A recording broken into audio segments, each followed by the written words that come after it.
ქართულ მიწაზე უნიკალურ ეკოსისტემის განადგურების ხარჯზე ივანიშვილი და ქართული ოცნების ბანდა აპირებს, რომ ორი არაბული ქალაქი ააშენოს.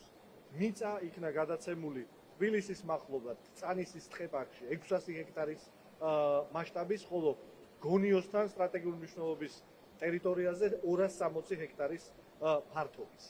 დღეს ლელო ძლიერი საქართველოს ოფიციალურად გვინდა რომ გამოვითხოვოთ ეკონომიკის და განვითარების სამინისტროდან ინფორმაცია ამ პროექტის შესახებ. ჩვენ მივმართეთ ოფიციალური წერილი, სადაც ვითხოვთ დაზუსტებულ ინფორმაციას კერძო და უნიშნელოვანეს დეტალზე.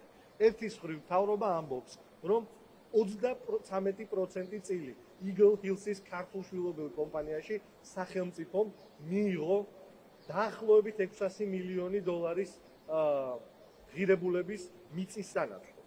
ჩვენ გვაინტერესებს, სად რომელ ანგარიშზე ინახება ის არაბული მილიარდ 200 მილიონი დოლარი მინიმუმ, რომელიც შეესაბამება ამ მიწის ღირებულების ფასს და არის საწესდებო კაპიტალი, რომლითაც 70% დაახლოებით წაიღო ამ არაბულმა კომპანიამ. რატომ შევიდა სახელმწიფო ამ შეთანხმებაში?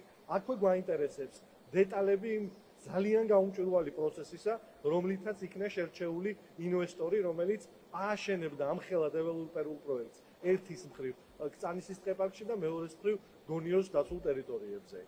ამ ინფორმაციის მოწოდება ძალიან მნიშვნელოვანია ქართული საზოგადოებისთვის.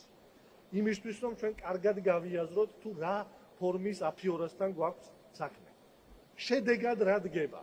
თბილისში ქალაქი მცხეთის ზომის არაბული ანკლავი იქნება წანისის ტყეპარკის ტერიტორიაზე.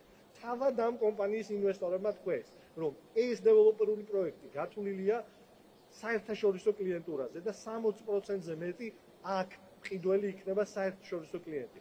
თქვენთვის მომინდია დასკვნა, საიდან და როგორ იქნება ეს კლიენტები ამ ქვეყანაში ჩამოყვანილი.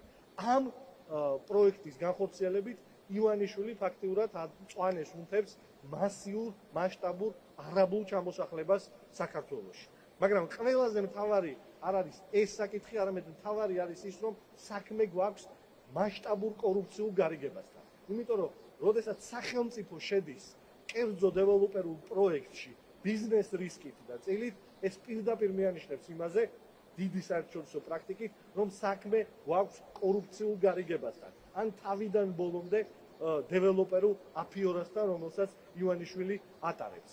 ამიტომ მოვითხოვთ, რომ დეტალურად იქნას გასაჯაროებული ყველა ინფორმაცია, რომ ქართული საზოგადოება რომ დაწმუნდეს, რომ ქართული მიწის სანაცვლოდ ივანიშვილის კლანი და გარკვეული არაბი ინვესტორები არ მდიდრდებიან და დაადგინოს ზუსტად რასთან გვაქვს საქმე. იმიტომ რომ ჩვენ ვამბობთ, რომ ამ 600 მილიონი დოლარის ღირებულების მიწის შესვლით და იმის ცოდნის გარეშე თუ რა კაპიტალი შემოდის რეალურად არაბული მხარე, დიდი ალბათობით საქმე გვაქვს კორუფციულ გარიგებასთან და ივანიშვილის მორიგ აფიორასთან საქართველოს გადასახადის გადამხდელების ხონების საფუძველზე.